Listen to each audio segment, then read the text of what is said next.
Good luck, Harry Potter.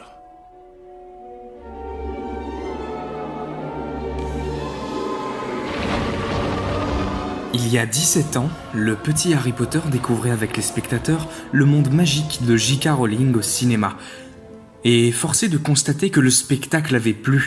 Aujourd'hui, après 8 films, 10 si on compte les 2 nouveaux animaux fantastiques, tout le monde connaît cette immense machinerie qui est Harry Potter, le pari cinématographique le plus osé et le plus réussi des années 2000.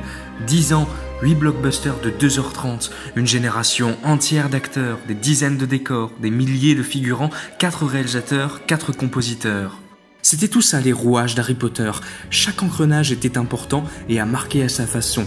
Mais à mes yeux, celui qui sort du lot, celui qui a réussi à faire plus qu'un très bon divertissement, c'est sans conteste Alfonso Cuarón et son magnifique Harry Potter et le prisonnier d'Azkaban.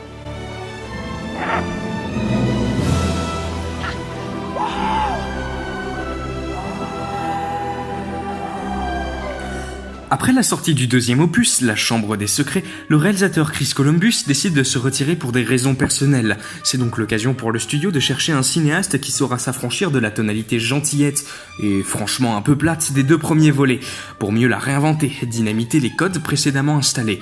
C'est le réalisateur mexicain Alfonso Cuarón qui devra assumer les responsabilités de cette lourde tâche. Son précédent film, Y tu mamá también, road movie sulfureux sur le passage de l'adolescence à l'âge adulte, a fait du réalisateur la parfaite cible de J.K. Rowling pour porter à l'écran les nouvelles aventures d'Harry Potter, soulignant le rapport du cinéaste à l'adolescence, thème principal de ce nouveau volet.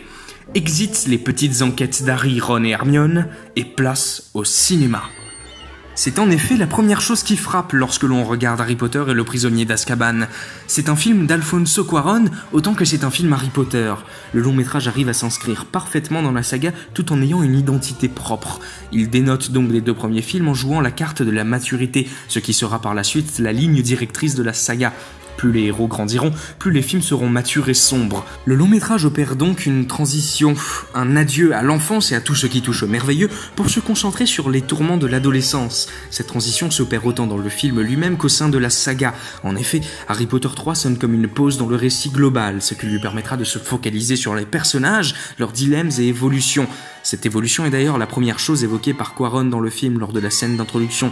La caméra s'insinue dans la chambre d'Harry pour le révéler sous son drap, en train d'utiliser sa baguette magique. Par une métaphore de la masturbation, Cuarón met également en image la soif de liberté d'Harry, puisque la seule chose qui puisse le rapprocher un minimum du monde magique qu'il aime et l'éloigner un maximum des Dursley et du monde des Moldus, c'est bel et bien sa baguette magique. Tous ces sentiments que l'on éprouve pendant la période de l'adolescence sont presque le fil directeur du film. L'isolement, la solitude, la mélancolie, le spleen, l'agitation, l'excitation, la soif de liberté ou encore le conflit avec l'autorité, que ce soit lorsqu'Harry se rebelle contre les Dursley ou lorsqu'il utilise la carte du maraudeur, quand il se balade dans les couloirs la nuit, quand il jette un sort contre un professeur ou quand il sauve Buck de sa sentence. Cuarón utilise tous les outils de mise en scène qu'il a pour retranscrire au mieux ses sentiments. Sa caméra n'a donc pas de limite. Elle flotte, glisse, vole et suit le trajet d'un petit oiseau se posant sur le sol cogneur qui, à chaque saison, change d'apparence, comme pour souligner la constante évolution physique d'un jeune adolescent. D'autre part, Cuarón trouve toujours le moyen d'isoler Harry, que ce soit lorsqu'il lui est interdit d'aller à Préolard avec ses amis ou tout simplement lors de cours de magie. Cette solitude est omniprésente dans le film et Harry devra l'accepter à travers une quête identitaire mise en scène avec puissance. En effet, une partie de l'intrigue se focalise sur le fait qu'Harry croit avoir aperçu son père. Il est dans l'attente de ce dernier, étant persuadé que c'est lui qui le sauvera. C'est ainsi qu'Harry multiplie les figures paternelles durant tout le film. Dumbledore, Sirius Black évidemment, mais aussi le professeur Lupin, qui lui apprendra d'ailleurs le sort Expecto Patronum.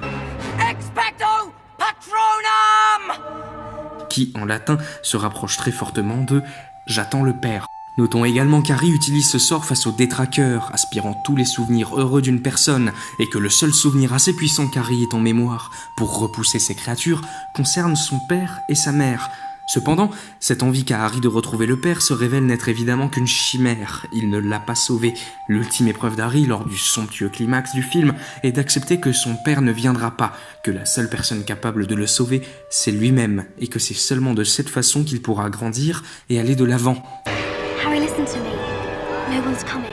Don't worry, he will. He will come. Ici, il ne s'agit pas de livrer une bataille contre le mal absolu, de vaincre Voldemort. Il s'agit seulement d'un jeune adolescent qui doit accepter sa solitude.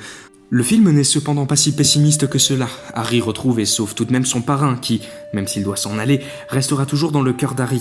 Quaron réussit parfaitement à mettre en image les troubles identitaires d'Harry. À chaque fois que le jeune sorcier se voit, son reflet est systématiquement trouble. Une façon de souligner le fait qu'Harry se trompe d'objectif. Il pense chercher le reflet de son père, mais doit en réalité chercher le sien, se trouver lui-même. Mon exemple préféré reste la scène où Lupin fait apprendre le sort Ridiculous à ses élèves.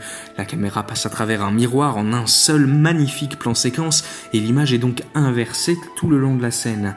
C'est d'ailleurs un des principaux effets de mise en scène de Quaron, le plan séquence, effet que j'affectionne particulièrement et qui me ravit d'autant plus dans ce film qu'ils sont tous impressionnants, d'une rare fluidité et ont tous un sens différent.